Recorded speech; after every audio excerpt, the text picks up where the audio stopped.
जय Shivray YouTube family, कसे आहात सर्वजण। आशा करते की सर्वजण मस्त आणि मजेत असाल। तर चला तर मग ऐका आजची गोष्ट।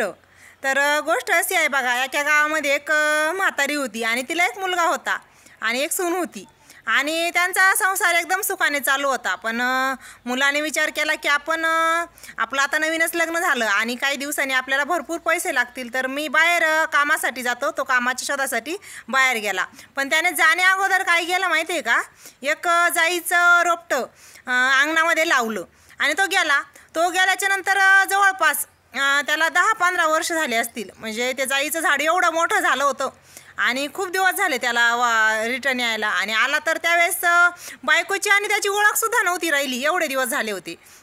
आणि असेच आजीबाई बसलेली होती। आजीबाईला काही काम होत नव्हतं, म्हणजे तिच्या सासूबाईला, आणि ती अशीच काबाड कष्ट करून आणि रोजच्या रोज कुठंतरी काम करून दोघी सासूसून आपल्या पोट भरायच्या।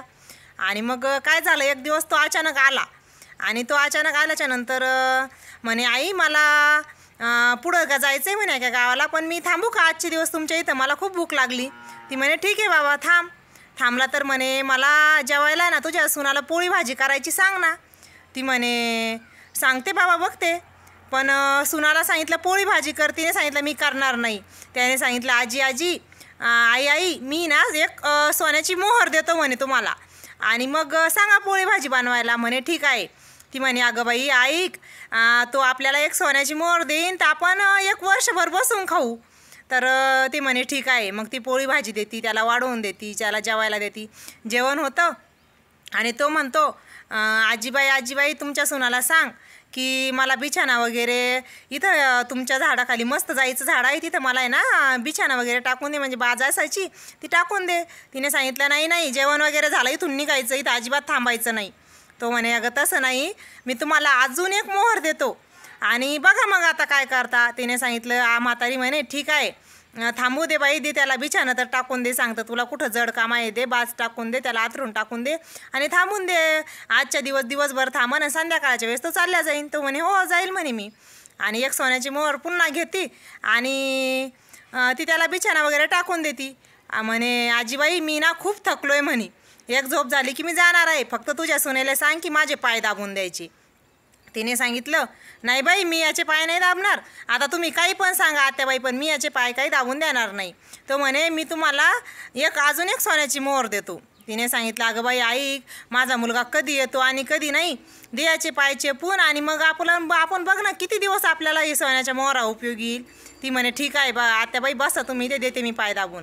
आणि ती पाय दाबायला लागती आणि बाज कुठं टाकलेली असती, एकदम त्याच जाईच्या झाडाखाली, आणि ते त्यांचं बोलणं वगैरे ती जाई ऐकायची। जाईच्या झाडाला ऐकायला आलं आणि ती पाय दाबत होती, आणि पाय दाबता त्या जाईच्या झाडाला हसू आलं, आणि हसू आल्याबरोबरच सगळे फुलं त्यांच्या अंगावर पडायला लागले। मग त्या बाईला एवढा राग आला, ती लगेच म्हणायला लागली जाई लावली कोण्या पुरुषा, पाणी घातलं मी नारी, आणि फुलं बरसती या पापी चांडाळावरी। तो म्हणे अगं तसं नाही, पाणी घातलं मी पुरुषा, जाई लावली मी पुरुषा, पाणी घातलं तू नारी, आणि फूल बरसती आपल्या दोघांवरी। म्हणजे तिला एवढं हसायला आलं, तिने मग त्याला ओळखलं, हो का तुम्ही आहे का, एवढे वेळेस का मजा घेतली, आणि मग त्यांची ओळख झाली आणि त्यांचा पुन्हा सुखाने संसार सुरू झाला। ही गोष्ट मला माझ्या आजीबाईंनी सांगितली होती, मला खूप दिवसापासून सांगायची होती, पण शेतीकामामुळे आणि कांदे लागवडीमुळे मला काही वेळच नाही मिळाला। म्हटलं चला आता आज गोष्ट शेअर करू। कशी आवडली गोष्ट नक्कीच कमेंट करून सांगा, आणि जर सगळ्यांनी जर चांगलाच प्रतिसाद दिला तर मी रोज एक गोष्ट नवीन नक्कीच टाकत जाईल। धन्यवाद।